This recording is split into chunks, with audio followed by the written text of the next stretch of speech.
பறக்கும் படைன்னு ஒரு பரதேசி படையை ரோட்ல நிறுத்திடுறது. ஒரு பரதேசி படைய தொலைக்காட்சியில் செய்தி என்ன, ஆட்டு வியாபாரியிடத்தில் பணம் பறித்தார்கள். ஏண்டா அயோக்கிய பேல, அவன ஆட்டு வியாபாரி, அவன்கிட்ட ரசீது கொடு. ஆடு வித்தவன், நீங்க 2000 ரூபாய்க்கு ஆடு வாங்கியிருக்கீங்க, இந்த ரசீது. ஏன்னா சந்தைக்கு போயிருக்கேடா முன்ன பின்ன, ஆடு மாட்டு சந்தைக்கு.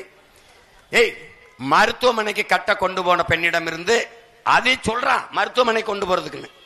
அது அம்மாவை சேர்த்ததோ அப்பாவை சேர்த்ததோ, கட்டி அப்பாவை வீட்டுக்கு கூட்டி போனா அந்த பணத்தை பறிக்கிறது. ஏண்டா ரோட்ல நிக்காத, தொகுதிக்குள்ள போடா. ஒரு தொகுதி 35 கோடி 25 கோடி ஒதுக்கி ஒரு ஓட்டுக்கு 1000 2000 கொடுத்துக்கிட்டு இருக்கான். பரிசு டப்பா, பூஸ்ட், அப்புறம் என்ன டிஃபன் கேரியரு, அண்டா குண்டா, காசு அங்க கொடுக்கறான். அங்க போய் தடுக்க துப்பு இல்ல.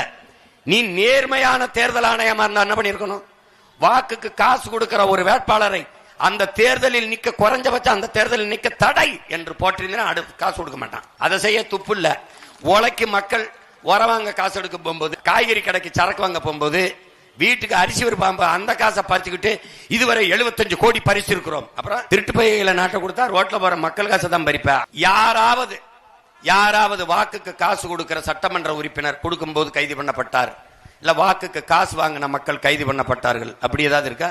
விட்டுட்டு போக முடியல, உங்க கூட பிறந்துட்டோம், சரி போட்டா போடட்டும், போலைனா போகட்டும், பிறவி கடமை கத்திட்டாது செத்து போக முடியாது. அந்த பாருங்க வெயிலன்னு கத்திட்டு கிடக்குறோம்.